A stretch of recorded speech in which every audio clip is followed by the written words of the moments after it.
This is a breakdown of Andre Ward versus Edwin Rodriguez from back in November. This fight was recommended by Zen Master on YouTube, and I think it's actually a great choice because this fight was a straight-up jab clinic brought to you by Andre Ward. Starting off with Rodriguez, though this was kind of a dirty fight for him, I like the guy. He came into the fight undefeated and was actually coming off a nice first round knockout win. He was looking to be a real challenge for Ward, but also he's a family man. He has a child with special needs, so he fights for his kids, and I can respect that. As for Ward, he's still undefeated and a fantastic fighter, ranked number 2 pound for pound in the world behind Floyd Mayweather. For this fight, he was coming off pretty significant surgery to his right shoulder, so he seemed to be a little less active with his right hand. Actually, that injury to his right shoulder has been an issue for years, so he's always been a little more dangerous with his left hand. But this fight was actually his first time back in the ring in quite a while.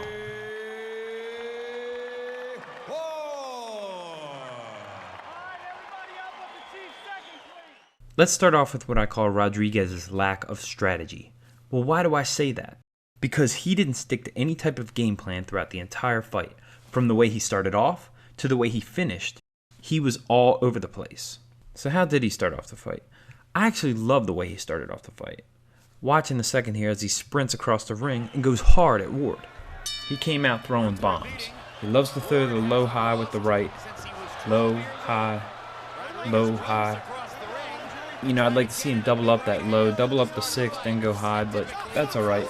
I mean, he came out aggressive, and that's what I like to see in a challenger. Come out like you want to take that belt. So, I was excited about this fight right off the bat. I thought this was going to be a war. This style of fighting actually led to some issues later in the fight, which I'll show you, where Rodriguez was getting a little dirty, holding a lot. You can see how they're kind of wrapping up already, a lot of contact. But this is the kind of aggressiveness that I wanted to see from him. Well, he didn't stick to that. Now you're going to see Rodriguez switch his game and try and box Ward. He's going to get some space, and Ward's going to make him pay with a 6-7 to the body. Again, he's going to try and get some space, and he's going to miss his punch.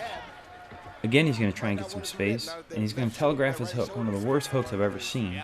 He's lucky he didn't get knocked out on that one. Here he switched his game plan to something that actually worked. Counter punches. Boom. Let's see that again. So he slips Ward's hook, moving to the right, using that momentum, he throws a hook. Now notice his hand is open. It's like an open hand slap. That's not going to hurt anybody.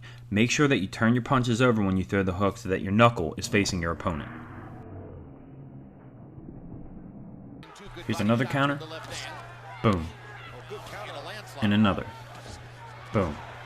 So if countering was working, why didn't he stick to it? Not sure. Maybe his corner didn't tell him to. I'll tell you what though, if I was in his corner, I would have told him to circle left, because then he would go towards Ward's right hand and avoid his dangerous left hand, so that this doesn't happen. Now let's talk about Rodriguez's excessive holding. As I mentioned before, I like the guy, but I do feel like he was being a little sloppy and a little dirty throughout this entire fight. As you can see here in the first round, he's holding. And then as you'll see in these later clips through the middle rounds, he continues to hold. Now a lot of guys do this when they get tired, but they also do this when they get frustrated. And I think that was the case with Rodriguez in this fight. He couldn't keep Ward where he wanted him, so he held him. Now this actually almost led to a major issue in the 4th round. I felt through the first couple rounds the ref was getting a little overly involved with the fighters. But here in the 4th round you can see Rodriguez putting him in a chokehold.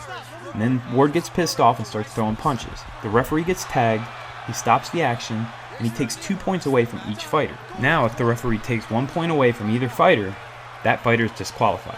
This allowed the referee to get control of the fight back. Very smart. I got hit. I gotta take a second. The ref said he got hit. I got intentional. Now let's talk about Rodriguez's looping, pawing punches.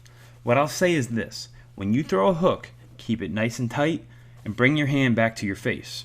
And when you throw a cross, straight out, straight back, not pawing. Now you're going to see Rodriguez do neither of those. Here's an example of a looping hook. Notice he doesn't bring his hand back. Here's a pawing right, and another looping hook where he doesn't bring his hand back, and another pawing right. Now if Ward was smart, he would capitalize on these. Here's another looping hook. Rodriguez got away lucky. He's lucky he didn't get knocked out. Alright, now the fun part. Let's talk about Ward's jabs.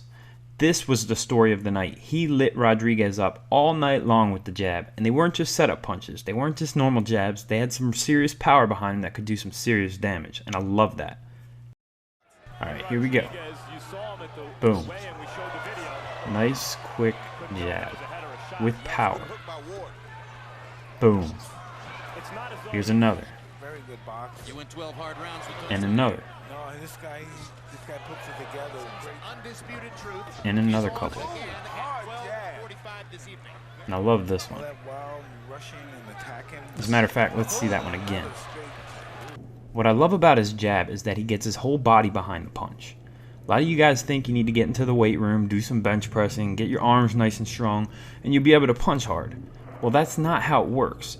You got to get your body behind the punch. It's using your body, using momentum. You see how he springs forward?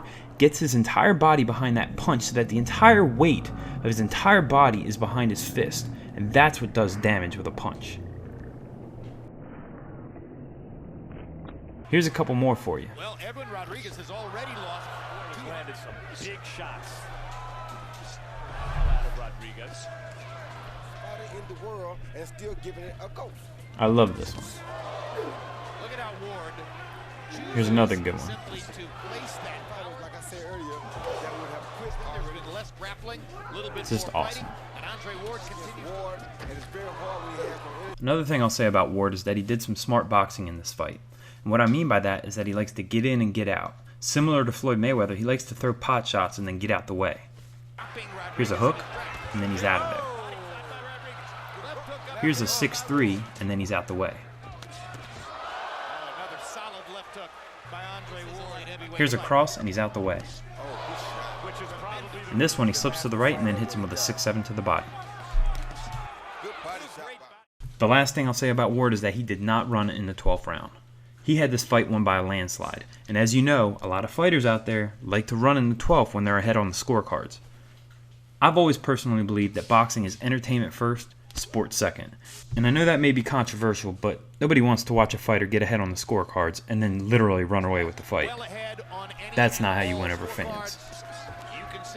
So here's a few examples of how Ward got active in the 12th. We're seeing to it at round 4 that we would see a prize fight here tonight. Reese is a very good referee, and more than that, In round 4. Oh, another tremendous left hook by Ward. If the nonsense continues. and to dig their pockets, Jim. He was going to dig into their pockets. He said he finding somebody to hit it. That's happening, and he got it back under control. Oh, good hook. And we've gotten to see a pretty good prize fight since. Surgery to the right shoulder has made him better physically. The left hand remains. Alright everybody, thanks. Hopefully y'all learned something. Until next time, see ya.